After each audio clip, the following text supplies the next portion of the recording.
Hi, it's MJ Callaway here in my tiny bounce up studio. And today I am so excited to share with you a fabulous guest. And she is also a contributor in the book 21. You can learn more about the book in the description. But let's get on to Brandi Lipford. You will be so surprised at her background because it is fabulous. So Brandi is the principal owner of BJL Enterprises, LLC, which she started in the middle of a pandemic. She's skilled in nonprofit organizations, catering, sales, event management, and weddings.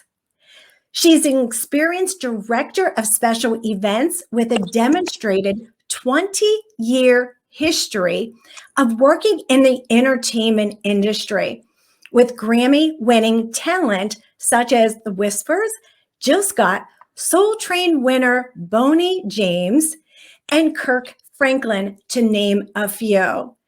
So welcome, Brandi. Thank you for having me, MJ. It's a pleasure to be here. Oh my goodness, I cannot wait to ask you my first question.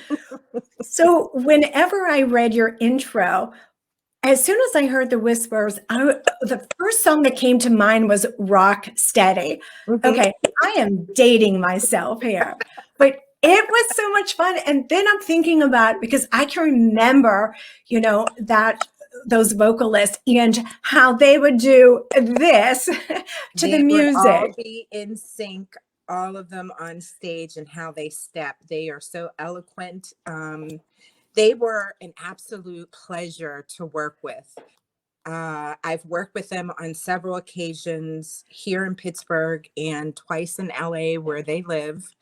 They sort of adopted me kind of like as like their niece. So anytime that they come into town, it's like, okay, Bran, where are we going? How are things? What's been going on? Catch me up to date. Um, it doesn't matter how many times I've watched their show. It's like watching their show for the first time. Uh, and their energy. And I know you are a very positive person, and they give such awesome energy when they're on stage. Do they? I would imagine it's the same energy behind the scenes too. Absolutely. Absolutely. They are such loving and caring and sharing individuals. They do a lot of behind the scenes mentorship. They do a lot of foundation work. I believe they do have a foundation. Okay. So they do a lot of work within their community. Like they did work for our community for Community Empowerment Association. So they donate a lot of their time and a lot of their money to youth, to domestic violence. Okay. So they are really powerful in the movement, so even, they've been around for 4 decades and they are still in these grassroots efforts, which is amazing to see. Absolutely. So, Brandi, it sounds like such a fabulous opportunity. I mean, you get to meet so many people, the people that we only see on stage. Absolutely. However, there's a lot that happens behind the scenes. Now, you started with the company prior to starting your own company. You worked for somebody and you did a lot of the event planning. So, when did that start to happen? So back in 2013, I met with my production company that I used to work for, and we had a small meeting, and it involved me coming back in a larger role, which meant, a larger part of making sure that I knew how the business was run. It was very exciting for me because prior to, I was just the person kind of like the intern that went and got towels or the water or the soda, and that was that. So now I am the person that gets to be responsible for controlling how that whole project comes to play. So from start to finish. So making sure the act and the venue has the same date together. And then starting from that all the way down to the night that they're performing. What some people might not realize, if they have never been in the event industry, there's a lot of things that happen in between that, and so many mishaps that can happen. And to keep everybody on the same page. Well, I can give a great example to that. It's been about 5 years now. I had an act, Lauren Hill. Let's just say she was running a little late. She was to arrive at, let's just say, noon, and she didn't arrive to Pittsburgh until about 4 o'clock. The show starts at 7. She's very particular about making sure the sound is right. So she came directly to the venue. We brought her to the venue. We sound checked her until about 5:30. Then we whisked her off to the hotel. She felt like the energy wasn't right for her to be on stage at 7. Oh no. She didn't have an opening act, so we had a DJ. So the DJ is kind of keeping the crowd alive and, kind of, alert. And she finally gets back to the venue about 9 o'clock. We had probably about 2,000 upset guests that were like, okay, like, because it was I believe it was like on a Wednesday or a Thursday night. So we call those school nights. Mm-hmm. A lot of people want to go out and they expect to be out by 10:30. And Sure. we pay for the venue until 11 o'clock because, the crew has their union. So after 11, we got to start paying them double time and a half. So of course she gets on stage at 9. She gets off at midnight. Oh my goodness. So it was kind of like a whole disaster. It was like a domino effect. So Sure. It's like, oh my God, like, am I actually watching this happen? She gave an amazing show, but you still have angry guests in the audience that are like, come on with the show. Like, let's go. Like, we want to go home. But you spent, I think her target ticket prices started at $70 to like $115. So the price of the ticket, the time that she got on stage, people wanted their money back. And I'm dealing with the venue because they're like, okay, we got to take these lights down, lights out. We got to start paying these people. So I had to clear everybody out by 1 o'clock in the morning, like out, staff, like everything. Well, not only that, but you had a customer service issue, and then you also had an issue with decreased profits. Yeah. So we took, I think it was about a $65,000 loss. Oh. Yeah.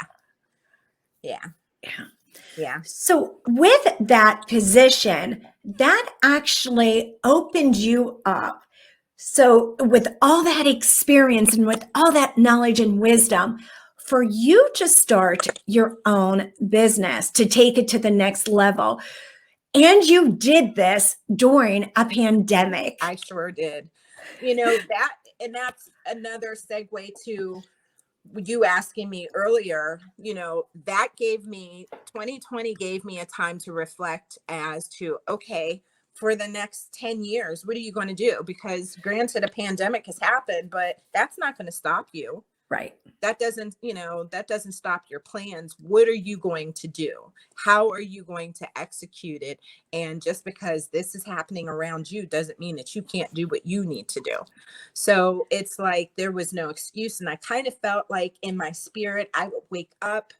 It was like in my dreams, it was like God was telling me, hey, you need to write this down. So I had a notebook.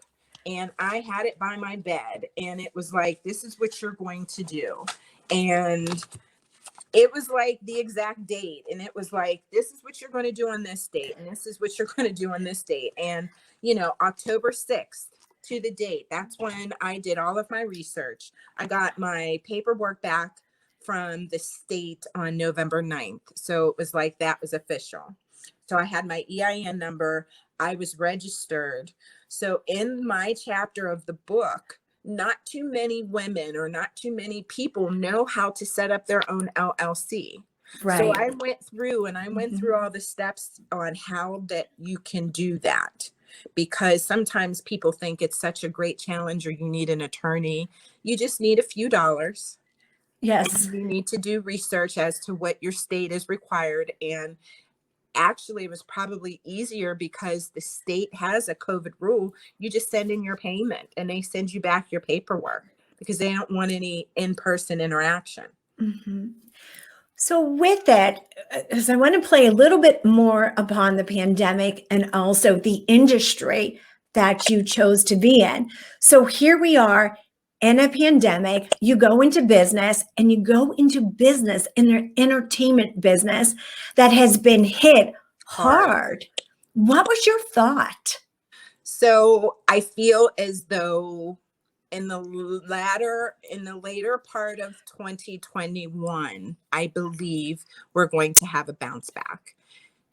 It is itching and scratching for the entertainers to want to figure out a way to either live stream concerts or to figure out how venues can do social distancing concerts, because a lot of our venues have received that PPP loan in order to do and make their vicinities safe for everybody. So as they're doing this, I believe that we're going to have shows again. They may be in smaller capacity, but that's fine. Yes. I believe that we're going to be able to have a comedy show. It's just going to be in a smaller capacity. I can do those things on a smaller level, which is fine for me starting out. Right. So that helps me. It works to my advantage. So when I thought about these things, it's like, well, you have this thing hanging over you called this pandemic. You also have to look out for the safety of your guests that you're booking as well. Right. So, are they going to want to perform? Yes, they do, but they also want to know if you're going to make it a safe environment for them as well. And yes, I can guarantee that. So I'm ready. And that's the key there, where some people might be closing down their event businesses. You're ramping yours up. You're looking what I call upstream. You're looking to see what is going to happen in a year from now or less than a year from now. And let's face it, we're all getting itchy to do things. We're all ready. We're ready to travel. Yes. We're leisure. Business, this concept like you and I are doing right now works. It does. And I believe most businesses in the future, for money cost effective reasons, may even go to that. And that's fine. However, you're still going to have to do a small percentage of business travel. As far as entertainment is concerned, I believe I heard on the news yesterday that the movie theaters are starting to open back up again. Once the weather starts changing and, we get a lot of people with the immunizations and we work through that sometime in July, August, I kind of see a resurgence, of more outdoor eating, more outdoor entertainment, whether it be on a small level, even if it's something to where in the other aspects of event planning, smaller weddings, smaller bridal showers, smaller baby showers, those make it a little more intimate. And a lot of people don't realize that it's also cost effective. Yes. And that's the bottom line in this pandemic. You don't need to throw your money away. You need to save it. You can celebrate, and I can show you how to celebrate on a budget if you want to do that, but I can show you how to do it safe and on a budget. Which is awesome. So Brandi, what is a tip that you would give to other women who are looking to start a business or someone who is in business? Outside of just doing their research, I want them to ask as many questions as possible to a mentor, to their accountability partner. Um, I want them to get online and look at programs that are in their area, in their neighborhood. Um, Look to different SBA programs that they can get grant money for if they are looking to expand their current business that they have now. There is so much grants and loan possibilities out there now. And I believe I did hear on the news that our current president is looking to throw more money into a fund for smaller business owners, because the last wave of money that went through was for small businesses, but I think it had to be for 100 and above employees. But we have smaller businesses that might have just 25 employees, and it skipped over Right. people like me and you, and it's like we're not eligible. So now we're going to have that funding eligible for us too.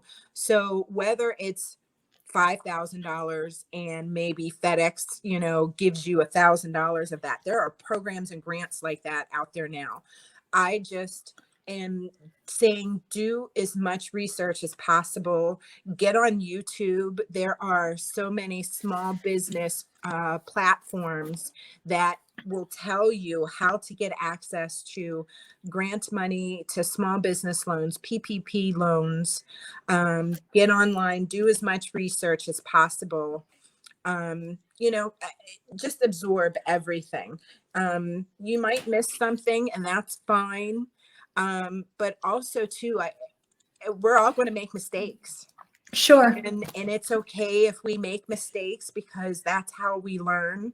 So And we're human. And we're human. So don't feel like that we're failing at something. That's why we have the 20 other women in this book to lean on, because we could learn from everybody's mistakes. And we can just march on, and that's where my chapter comes in as a warrior. And thank you so much for all those resources, because our viewers can take some of that information, whatever fits their needs right now. So you mentioned warrior. What does warrior mean to you? A warrior is a person that survives and that remains a fighter no matter what the obstacle is. And you move forward. And that's why I named my chapter in that way. It's to me that you can learn from a warrior, because when that person either fell down and got back up, you might be in a situation where, okay, I haven't fallen yet, but I see how you did it. I see how you persevered, and I see that you are still standing. So I wanted to be an example of the book to show that I had some obstacles along the way, but I'm still standing. And that if I'm standing, sure is the word, you could stand too. You're giving others hope. I want to give other women hope. I feel as though God gave me a mission as a 5-time brain surgery survivor to let people know that it's not over.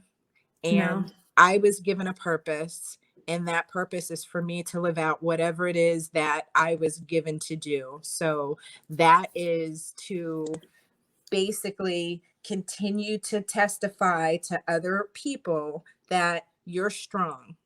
You have to dig into your strength, because it does exist, but you have to scratch it, and then it comes alive, and then it comes out and it starts shining. It might sparkle. You might need a pair of sunglasses, but it's there. Awesome. Brandi, this has been so delightful. Thank you so much for sharing such insight into starting a business, but also your past. Now, how can our viewers, if someone wanted to reach out to you, how can they get a hold of you? They can get a hold of me by email, which is it's BJL Enterprises LLC. Wait a minute. I think it's Lipbrand at BJL Enterprises LLC. That's the email. You can look for me on Instagram under Miss B Lee, which is MS_B_LI, which is kind of like a part of my first name and last name. Sure. And also on Facebook under Brandi J Lipford. Wonderful. Say hi. Yeah. I Wonderful. would love to chit chat. All right. Thank you so much. Okay, viewers, go ahead, reach out to Brandi. We would love for you to connect with her, and be sure to look on Amazon to get your copy of the book 21. This is MJ Callaway signing out for today. And remember, make it a bounce up day.